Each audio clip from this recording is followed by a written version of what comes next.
Buckle up. This is Musicians and Beyond with Lahorn and Sarabian, where we bring in the backstage info on the life, the lyrics, and the long journeys of the music industry. Mark, what's going on today? Just having fun here in the studio. It's been a great week, a great summer, and we've had some great musicians. You know, one of the things I'm looking forward to is the people that obviously today's show is going to be spectacular, and we've got some others lined up, so it's going to be a lot of fun. People listening in are going to see these episodes.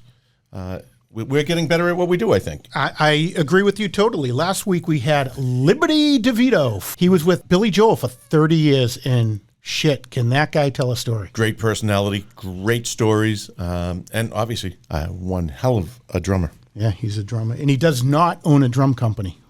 We learned that. I put foot and mouth on that one. Well, I mean, it was hard. I had not to. I tend to do that, and he's in a couple of bands, the Slim Kings, and he's also with the Lords of 52nd Street, yep, which is actually all of Billy Joel's band minus Billy Joel. That's correct. They're doing quite well. They are doing well. So that's one that we should have our listeners and viewers go and check them out. The Lords of 52nd Street. And they'll find a lot of laughs from that episode. So if you haven't listened to it, go back, listen to that one. But get ready for today's show. Yeah. Today is episode 72, and I know I'm going to screw this up when I talk to him in person, but we are talking with Paul Bielatowicz. You did it.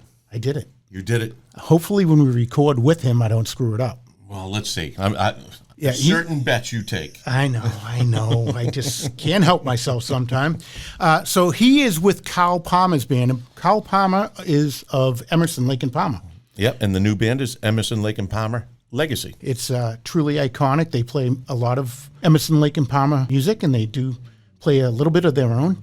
And this kid is a singer, songwriter, piano. He plays the organ. Composer. He does quite a bit, and he's unbelievably talented and creative. Okay, so I'm going to try his name again. Without further ado, here is Paul Bielatowicz. I got it, Mark. I got it. Well done. I got it. Yes. Hey, how's it going? Hey, Paul. How you doing, man? I'm doing great. Love the Darkness T-shirt. You like? They're great. They're a great band. We actually have the bass player scheduled for next month when they're in town. So. Oh, fantastic. I didn't realize they were coming to town. I didn't realize they were on tour, right? Yes, they are. Oh, that's great. So first of all, I got to thank Adi Napolitano for putting us together. Yeah. Another great musician and a friend of both of ours. Yeah, lovely guy. Great guy. He is a lovely guy. So you got a hell of a story to tell. I mean, if you go on your website, it is very in-depth, and if people want to learn about you, they can go on there and find out like every intricate thing. But you know, you've been doing this a long time. I have. Yeah, straight out of college. Yeah. So I not long out of college, I started teaching at another college, and got wind through another guitarist that Carl Palmer was looking for a guitarist.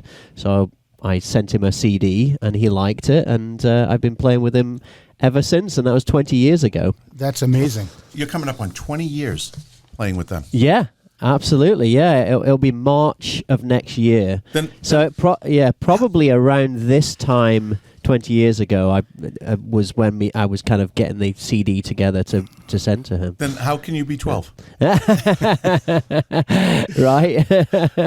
Well, yeah. For the first 10 years in the band, there was a few clubs that were quite concerned that I wasn't old enough to play there, especially when Carl would joke on stage that my mum and dad had given me permission to be out late that night. Well, congratulations to you for looking so youthful. I wish I had that ability.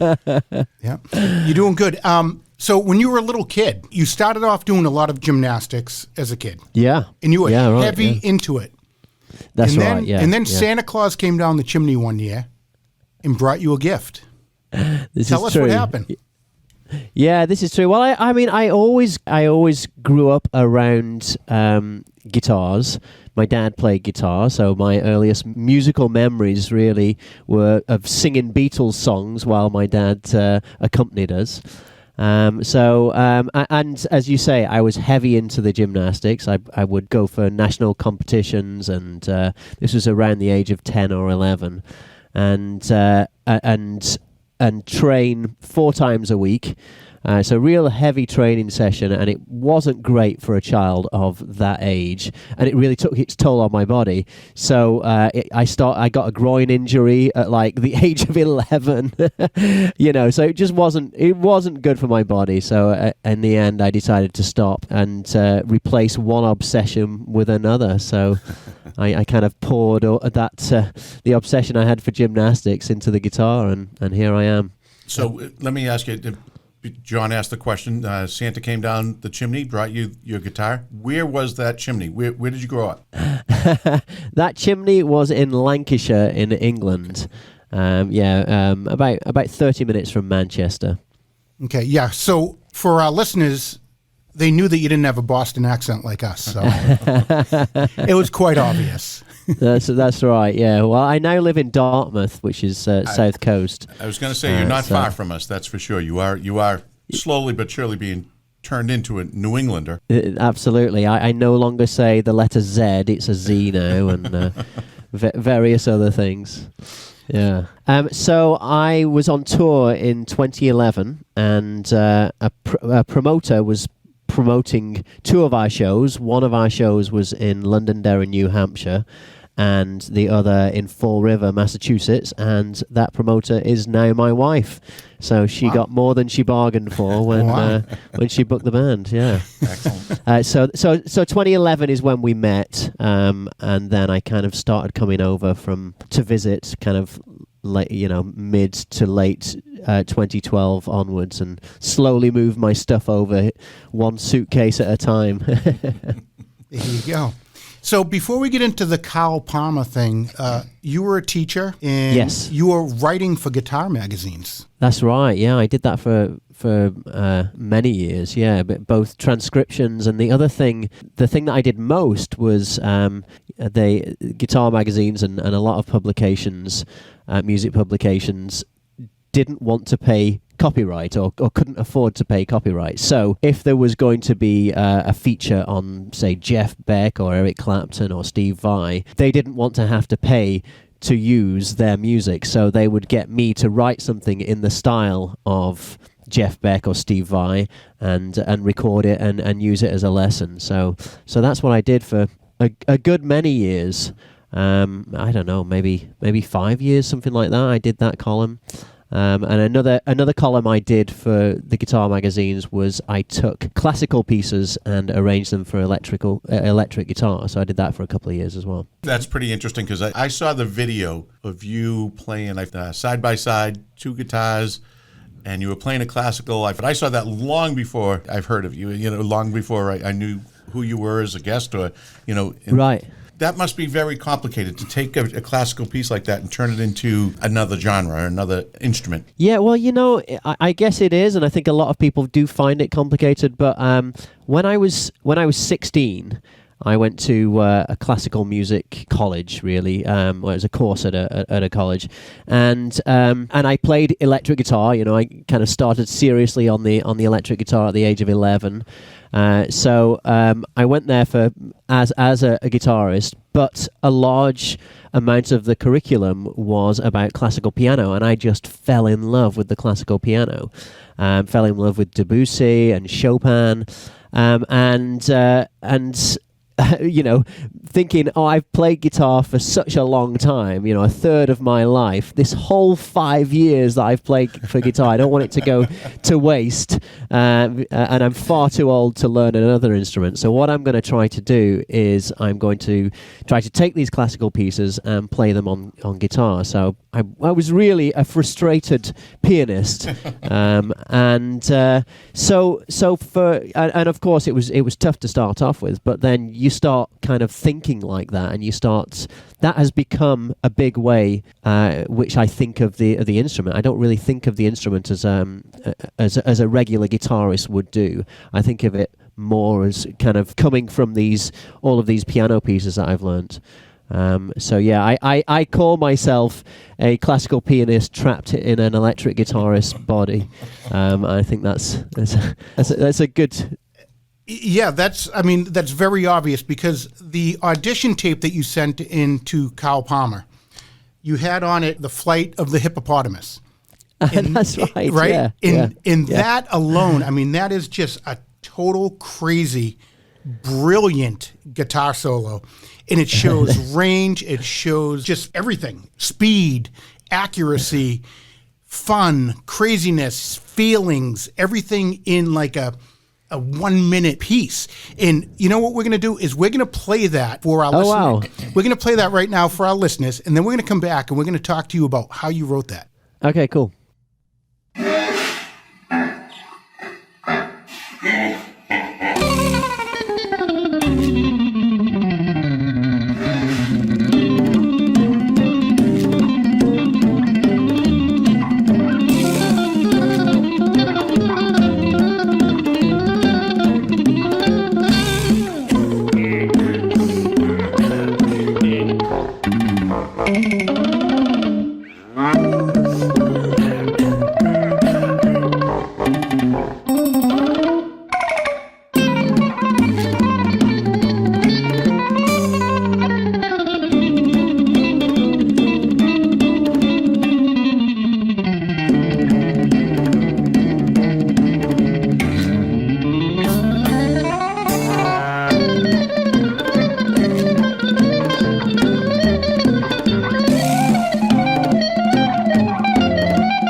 All right, that was Paul Bielatowicz, right? Did I get it right? Yeah. Very good. See, Very I've been practicing. So that's like I said, that is just a crazy piece that you put together. How do you write something like that? That was actually written for a guitar magazine. I was really young when I did that. I was very early 20s when I did that. So the basic premise of that is in music theory, you would divide a beat into one note or two notes or four notes or eight notes or 16 notes or 30-second notes. So you would split it into these divisions, which kind of all multiply by themselves, so from 2 to 4 to 8. But there's a certain thing called a polyrhythm, which goes against the grain of those subdivisions, and it kind of goes against the feel of the music. And one polyrhythm is a group of 5, so you squeeze 5 notes into a beat. Now, a way of counting polyrhythms, rather than going 1, 2, 3, 4, 5, 1, 2, 3, 4, 5, 1, 2, 3, 4, 5, a good way of counting polyrhythms is to find a word that fits with the number of syllables in the word fits with the counting. So hippopotamus is a word that you can use for 5. So hippopotamus, hippopotamus, hippopotamus, hippopotamus, and then you are counting in 5s. So what I did is I took loosely the melody of Flight of the Bumblebee by Rimsky-Korsakov, which is in 4s, but made it 5s, so it kind of accented different notes on the beat, and thus the Flight of the Hippopotamus was born. So that's what that was all about. That's great. Excellent. That's pretty cool. There's so much that goes into it. Yeah. So that is clearly, a young kid with too much time on his hands and no girlfriend. Well, all of that extra time paid off, didn't it? You had a passion for it, that's obvious, and that's what's made it your life's work, right? That's why you stuck with it and why you've succeeded the way you have. It takes a special love for that. Yeah, absolutely. I've been passionate about music for as long as I wasn't passionate about gymnastics. So I notice on your website you have swag. You have a pretty cool T-shirt that's out there. You have downloads. You can get an album. So if people go to Paul Bielatowicz, and I'm going to spell that for you, BIELATOWICZ.com, you can get it too. Absolutely. Yeah. Absolutely. Yeah. Also, for the fans and the audience to go to, make sure you follow his Patreon page, because that always helps. And there's a lot of things that he does on the Patreon page that will excite you, and it gives you an opportunity to support him. And you're talking about following. Thanks, guys. While you're listening, follow Musicians and Beyond on Instagram, and follow Paul too. No, really, do it. Go and do it right now. Follow us. Follow him. You won't be disappointed. We have some great guests in the past. We have an incredible guest now with stories that just go on and on and on. I never knew about that hippopotamus count. That's pretty cool. That's a great story. That is a great story. Now, what's it like? John said before we get there, but I can't wait to hear. I mean, you're playing with Kyle Palmer, and obviously what a body of work and what a history to play in that legacy band and follow in the shoes of the people that have been there. What's that like? Yeah, fantastic. I mean, it was, joining his band at such an early age, it was a huge lesson to me, very, very formative. I mean, there's the music, of course, and the loyal fans and the people who are really passionate about the music, but also there's just the experience of touring when you visit a country or a city and you're the guests of honor there. I mean, that was a wild experience to have as an early 20-year-old. So yeah, it's been fantastic. It really has. And when you're at college, people will tell you, well, you don't spend too much time on like guitar solos, because 90% of what you do is going to be rhythm guitar, and then you'll take a guitar solo a few times a night. For me, my entire career has just been one big guitar solo. So I feel very lucky to be able to be in a band which will allow me to do that. Yeah. And Paul, when you're out there, are you guys playing originals or are you playing Emerson, Lake and Palmer? It's it's either ELP or it is like arrangements of classical pieces. So Toccata and Fugue by Bach, that sort of thing, which ELP never did, but we do a few arrangements of our own. But yeah, not really original stuff. I think the main reason behind that is that Carl was never one of the main writers in ELP, and it's Carl's band, and Carl really wants to direct musically, so that really means doing ELP stuff or doing arrangements. And does he write everything, or do you help him, or does the band collaborate with that, or how does that work with you guys? So for the arrangements, so for people not familiar with the band, it's Emerson, Lake and Palmer music. Mostly 90% of the music we play is Emerson, Lake and Palmer music. But of course, Emerson, Lake and Palmer was a keyboard band. It was keyboard, bass, and guitar for the most part. So instead of keyboards, we have guitars. So that's where I come in and play the keyboard parts on guitars. So there's obviously a lot of arrangement that goes into that, and usually what we do is me and the bass player will do all of the kind of the meat of the arrangement at home, and we'll correspond via Zoom or via email and just send each other charts of how we're working out the parts. And then we'll get into the room with Carl when we've basically worked out the parts, but worked out how it's going to go between us, and he'll kind of make decisions on chopping certain sections or using a different sound for this section, that sort of thing. So he acts more as a producer, I guess, and we're the arrangers. Right, and it's nice that he takes your opinion in your music and puts it in there and just kind of tweaks it. Yeah, for sure. Yeah. Now, Paul, when you guys are doing that kind of back office work, putting things together, building the music, you're in Dartmouth. Where is everybody else when you're doing the Zoom? So it's just me and Simon that put it together, but he's in London. Okay. Yeah. So we do it long distance, and it works fine because because it is very prescribed and music, and we're taking. We're doing arrangements of songs that have already been written, and it's all classical stuff. We can work off charts, and we can send each other charts and send each other recordings. So it's a really good way of working. Interesting. So I have to know something.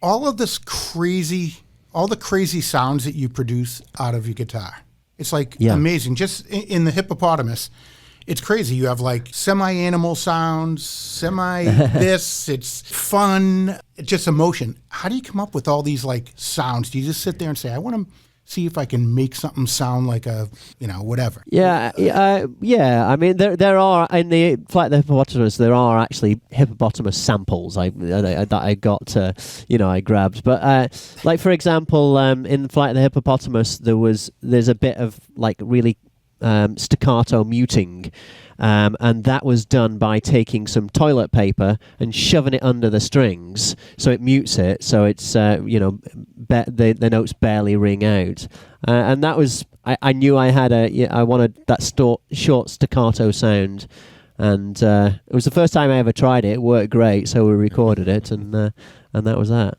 But yeah, sometimes you just stumble across these sounds and put them into a mental memory bank. I'll have to use that sometime. I used to use an electric toothbrush on stage, combined with a whammy pedal, and it makes the wildest noise when you put it next to the pickup. So again, obviously something I just discovered by accident when my toothbrush got too close to the pickups. Can I ask you why you had your toothbrush by your guitar? Why you did that, I have no idea. I'm guessing there's a story and other instruments involved. Yes. There's a girl, there's an instrument, and then I don't know what his guitar was doing there at the moment. But.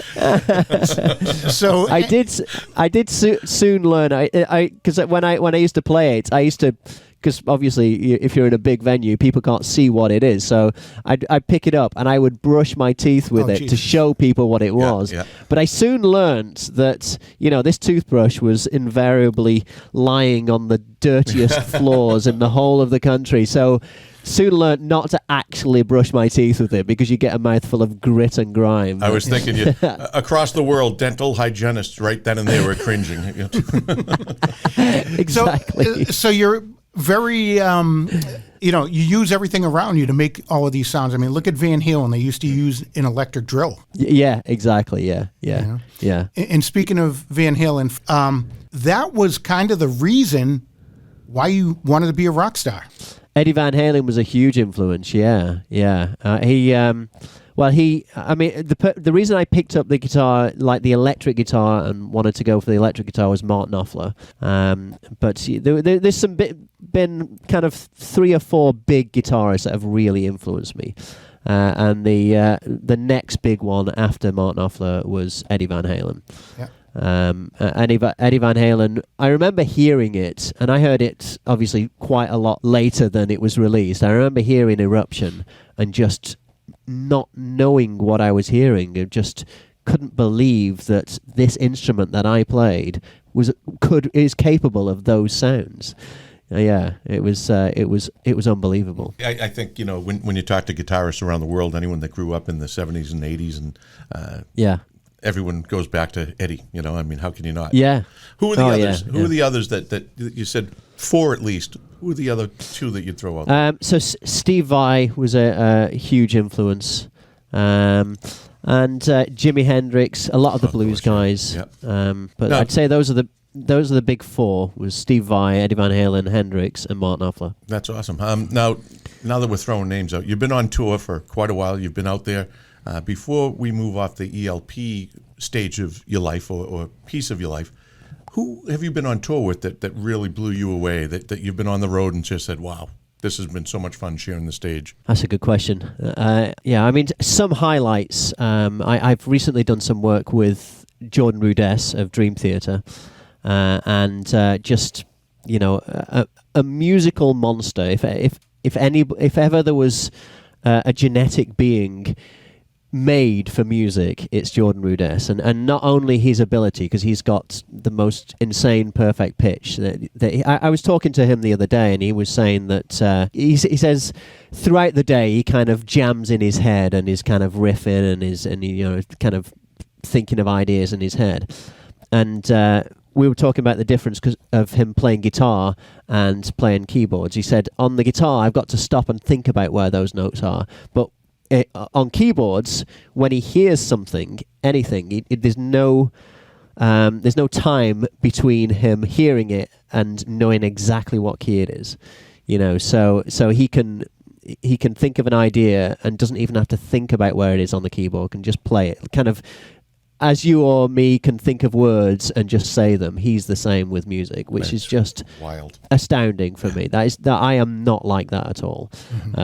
That's I have to work.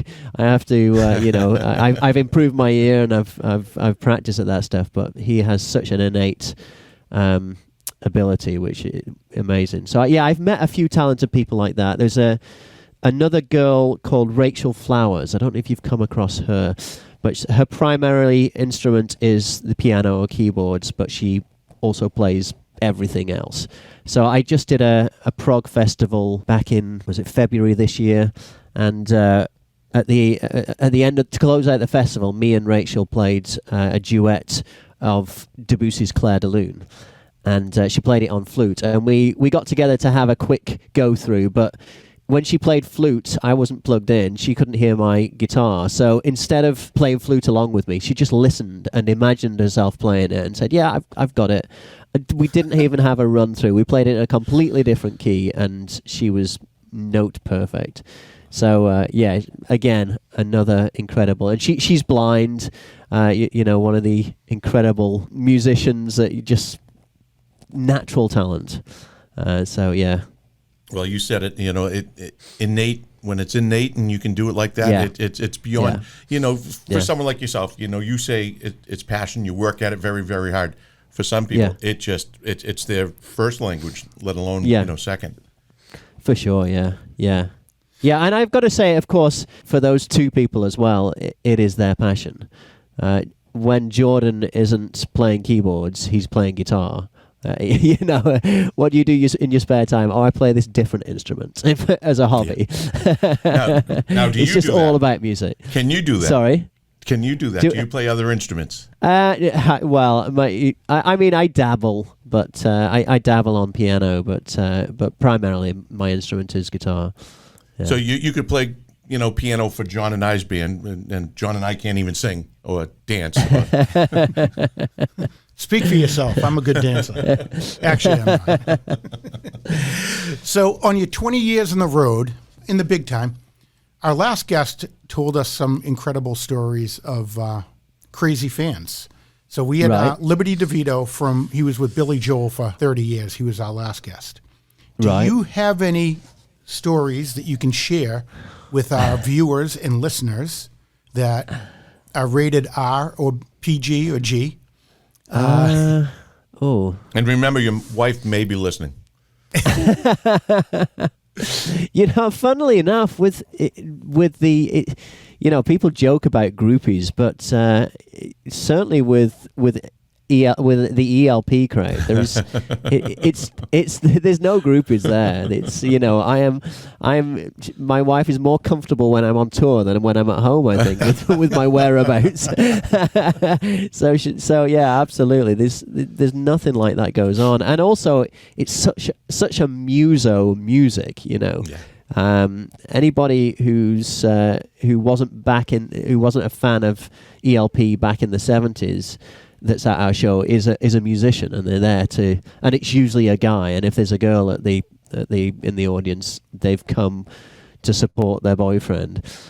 So no, we don't really, not any of those wild fan stories. I've got a few kind of darker, stalkerish ones, but I'd worry about telling those in case they listen to this and are triggered by it. So we don't want anyone getting hurt over this. No, Paul, you mentioned something. You said that your wife feels more comfortable when you're out on the road, and you said it jokingly, but for yourself and for your family, it takes a special kind of person to be able to be a musician or in the family of a musician. Yeah, for sure. Yeah. Yeah, absolutely. It is a unique lifestyle, the traveling. It's particularly seeing as my wife does not like to travel at all. So she never ever comes on the road and would never want to. Yeah, but on the flip side, it's been our norm. I met her while I was on the road, and this has been our relationship all the time, except for the pandemic. The only time we experienced me not being on the road for a year plus was the pandemic. But yeah, other than that, it's our norm. Yeah. But yeah, I mean, I love it. If I'm at home too long, not saying anything about home, but if I'm at home too long, I'm itching to get out again. Yeah. Itching for the adventure of the road. Yeah. That's pretty cool. Yeah. Now, let's step away from ELP and being on tour. What are your other side projects that you're doing? So over the pandemic, I wrote quite a few projects, one of which was a soundtrack to Nosferatu, the 1922 movie. I saw that the 100th anniversary was coming up, so I thought it was a timely thing to do. And another thing, on my Patreon page, I set about writing all my patrons one song each. So I thought a good way of achieving that would be to do bigger projects like a soundtrack where each person gets a scene dedicated to them. Wow. So yeah, so cool. I've got a tour of the Nosferatu show coming up. So we play with a live band along with the movie. So that's going to be in October. Dates around here will be Narrows Centre for the Arts in Fall River, and that's on the 28th of October. And on the 29th of October, we're playing the Regent Theatre in Arlington, Massachusetts. Beautiful. Right down the street from me. Yeah, fantastic. Yeah. It's a Sunday matinee show. Excellent. So tell me about writing the soundtrack to a movie, especially a movie like that, because that's a heck of a movie. Yeah, right, yeah. How do you, it's an old movie, obviously 1922, so it's got some dark features to it. It's got the old style. Do you try and bring the soundtrack to that era, or do you try and, modernize it a bit? Yeah, no, I tried to modernize it. And also I tried to, there is elements of kind of traditional scoring in there, so that there's string parts, and it's more of a string quartet rather than the big orchestral thing. But okay. So yeah, I try to. Lots of people have done soundtracks to that movie, and so I purposely tried to do something completely different. So put the emphasis on a different emotion. So at the end, the very final scene was the scene that I wrote first. I wrote a piece called Sunlight Sonata, and obviously we all know what happens. Well, if you don't know what happens at the end of Nosferatu, the first movie about a vampire, it involves sunlight. And it does not end well for the vampire. But I tried to make it kind of an emotional, mournful, kind of subdued, sad moment where the vampire dies, and there's also the heroine in it. She kind of sacrifices herself. So rather than having the big, exciting, dramatic, diminished chords that you would expect in a silent movie like that, I tried to make it a really tender piece. So yeah, I tried to approach it different from that point of view. So that's really interesting, because I'm thinking about the process of you watch the movie. Are you taking it in parts? Like, do you break it down really by scene by scene by scene? Yeah, exactly. That's exactly what I did. And also, I wanted to not necessarily do a traditional soundtrack for it. My initial plan when I was working on it was it kind of came inspired by how the Dark Side of the Moon supposedly fits with the Wizard of Oz, and I thought, wouldn't it be cool if I wrote an album that fits a movie, but I don't tell anybody about it, and there's subtle hints in there. And then I just kind of failed on the subtle hints, and I failed on the not telling anybody about it, and now I'm going out and playing it live with the movie. But I approached it very much from I want to make an album. So all of the tracks, many of the scenes are unrelated. Many of them are related. So you do have themes coming back. So, for example, that Sunlight Sonata piece I told you about, the first time we hear that theme is the first time that Count Orlok sees a photo of Ellen, who ultimately results in his demise. And we kind of get echoes of that theme coming throughout the film. But other than that, each scene is a different track. Each scene is a different song or piece of music on the album. Have you seen this growing into a cult like Rocky Horror Picture Show? Is this happening? Yeah.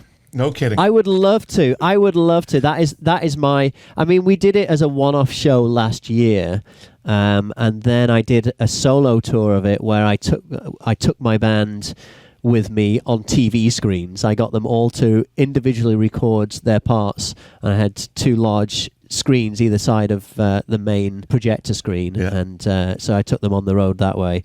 And it is kind of growing. Yeah, it's so now we're doing a full tour of theatres coming up in October. Yeah. So but I would love to have this band and this project, not necessarily at Nosferatu all the time, but different silent movies as kind of Halloween's answer to the Trans-Siberian Orchestra. Yeah.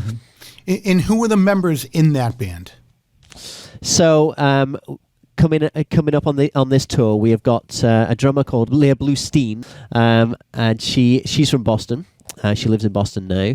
And we've got Mike Dutko, who also is in Boston. So that's the live portion of the band. And then I'm also using the screens to have pre-recorded takes from. I've got Jordan Rudess from Dream Theater on keyboards for playing on that. I've got Bumblefoot, who was in Guns N' Roses for about 10 years. Amazing guitar player.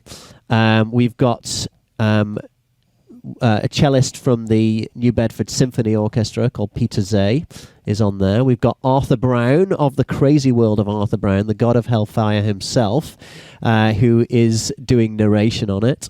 There are people I'm forgetting. There's Dave Bainbridge from a band called Iona, and he's in the Straubs as well. He's playing keyboards on it as well. Simon Fitzpatrick from Carl Palmer's band, he's on Chapman Stick. So yeah, so all of these kind of guest musicians, they come in and out on different screens, all synced to the main movie. That's right. So through your years of being a musician, you've probably met another 1,000 musicians. How do you pick the people that you want to be in your band? Well, that's a good question. Funnily enough, it largely comes down to personality. Because I think you get to a level where, especially if you're writing music and you're asking people to play specific parts. I mean, the musicians I'm playing with are fantastic, but musicians of that level will be able to play the parts. So it comes down to personalities. Yeah, and I always say, whenever someone says, "Have you got any advice for a young musician?" My advice is, don't be a dick. Just be a nice person who is eager, positive, gets along with everyone. I've toured for 20 years. I've never known anybody be fired from a touring band or whether musician or crew. I've never known anybody be fired for not being good at their job. It's anyone who's ever been fired is always down to their attitude. Mm-hmm. I know a couple of people that must not have gotten that memo. The don't be a dick memo. We'll have to print those up. We can give them out at the next I think from our last guest, we learned that you can still be successful even though you're a dick. Yeah, possibly. Allegedly. Allegedly, yes. Yeah. Yes. Allegedly. Yeah. It's a bit different if you're, the lead dick. Well,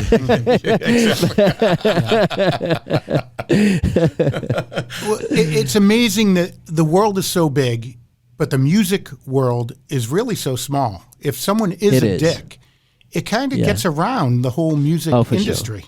Sure. For sure, yeah. Yeah. So it could make it break you for an opportunity down the road.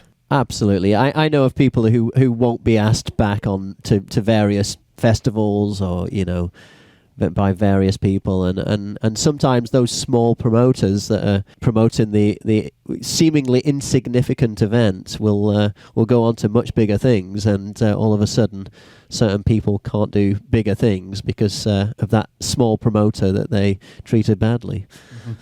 Now here's a question that I ask every now and then. Is there one stage or one location that you've played that you can't wait to get back to, that you just love playing it, whether it's the audience or the environment, but you look forward to getting back to that? Specific location, nothing springs to mind about a specific location, but specific countries, definitely. Like South America is always... South America, Italy, I find like the warm climates tend to be warm audiences. We don't tour Europe so much anymore, but when we used to tour Europe, we used to play such a wide variety of venues that it was always really exciting going on tour in Europe. So we could be playing, for want of a better description, a bar in Amsterdam, and then the very next night we're playing to a packed Roman amphitheater, and it was just so varied and it made it so exciting. So that variety, I think I really like the variety in touring. Mm-hmm. I'm going to piggyback on that. Is there a place that you haven't played that you want to play? I think somewhere like Red Rocks would be cool to play. Yeah, some of those iconic places. Some places that I've played and didn't realize that it was, going to be such a great place and an iconic place would be the Grand Ole Opry. I knew nothing about it before we played there. Wow. And everyone was saying, "Oh yeah, but that's really famous." So I checked it out. Where else? We played the site of Woodstock. In upstate New York. I can't remember the name of the second there, Woodstock. No, the original Woodstock. All So right. they've Bethel Woods Amphitheatre. Yep. Yeah, yes. So they've built. Was that the second Woodstock? Second Woodstock, I think, was at Griffiths Air Force Base in Rome, New York, the retired Air Force Base. Okay, right. Yeah. The first one was up further up. Yeah. So we played the site of the first one, which is now a venue. Yeah, that's pretty cool. Yeah. Wembley Stadium? Wembley Stadium would be fantastic. No, I've never played there. Wilbur Theatre? Wilbur Theatre. Coming up. I have played the Wilbur, yeah. I figured I'd throw that in there. Yeah. Well, one of my early experiences of playing in the US, and I thought, coming over to the US, playing in the US, it would always be like this. But in 2006, and it's still a really special venue for me. We were playing at BB King's, which is great. I love it there, and that's since closed. But the night before, I went to see Les Paul play his residency at the Iridium, and got the opportunity to get up and play with him, and played a couple of songs with him. Wow! And that was amazing. That is amazing. So that was a real highlight. You can check that off your to-do list, right? Not a lot of people can say that. Yeah, that's right. Yeah. But yeah, so for that reason, Iridium is a special venue. Excellent. What do you have for big projects coming up? So I've got the Nosferatu tour coming up, and after that we're going to record it. So we have many of the parts already recorded. Jordan's recorded all of his parts, and Bumblefoot has done a guest part. So we're going to record it after that, and then we're going to release it, probably looking at a release date of early next year. And then in November, December, I'm out on tour with Carl. That's another US tour, plus Japan. And then early next year, I'll be doing another solo tour. I'm not quite sure what it's going to be. I've promised a multimedia show with some element of interactivity. And I'm putting it together now, kind of brainstorming ideas. Yeah. But the way that I often work is I book a tour promise something and then have to deliver on that promise. So that's kind of the way I trick myself into doing these things. Wow. So it's going to have some sort of audience participation, people maybe voting on elements of a story, kind of like a choose your own adventure. So I'm going to be putting that together for next year. Geez, your mind never stops. It's a curse. This has really been amazing. For our listeners and viewers, we are talking with Paul Bielatowicz, and he is a musician, singer, songwriter, and just an all-around awesome guy. So go on to all the social media and follow him. Go to his website, buy some swag, download some awesome music, find out what's up and coming.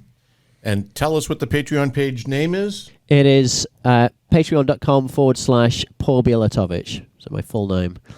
And that, again, that's Bielatowicz. So, yeah, Paul, thanks so much, man. I mean, we learned so much, Mark, today. This was great. The whole thing with the counting of the words with the hippopotamus, I mean, that... Listen, I never knew that before. The highlight for me was that you got his name right. Mark, I gotta be honest. I was up all. I didn't even sleep last night. I was up all last night. Paul, you wouldn't believe. Bielatowicz. He practices and then he'll convince himself of something. He'll get on here and bang. Right. Yeah, I will admit I screw it up 99% of the time. So I'm not even going to pronounce your name again because I know if I do it again, it won't come out good. Bielatowicz. You know, I did a gig in where was it? Plymouth, Massachusetts, and the promoter was like a compere, and he was going to introduce me, and I saw him pacing up and down for like 10 minutes before I went on stage and just saying my name, Bielatowicz, and you know, like as if I wasn't there, as if I couldn't hear it, and he was just saying it out loud for 10 minutes, and then you know had his final spurts of Bielatowicz, and then went up onto the stage and said, "Ladies and gentlemen, give a warm welcome to Peter Bielatowicz." You absolutely nailed my surname. That's awesome. Before we go and say goodbye, I want to know, as you're playing out there with Cal Palmer, they have so many unbelievable, iconic songs that, you know, everyone of all ages knows. Do you personally have a favorite? Yeah, I like the epics. I've always liked the epics in prog rock, so I'd say Tarkus. Tarkus is always a big highlight for me, you know, jumping from one section to another, yeah, I like anything that lasts for more than 20 minutes. I like it. And no pun intended, but what a lucky man you are. Really, yes, I mean, you you add a great vibe to the band, and it was good timing. Everything worked out perfect, and you're killing it out in the road round. Yeah. We're pretty excited for you. We're so happy that you came into studio via Zoom and sat with us, spent some time with us, and we like to think that everyone that comes into the studio and or shares a moment on stage or on the show with us becomes a friend. So we'd like to thank you for coming in here and being our friend, and we look forward to continuing that friendship and seeing you further down the road. Absolutely. Thanks, guys. Thank you very much. Thank you, Paul. Thank you. All right, take care. Awesome.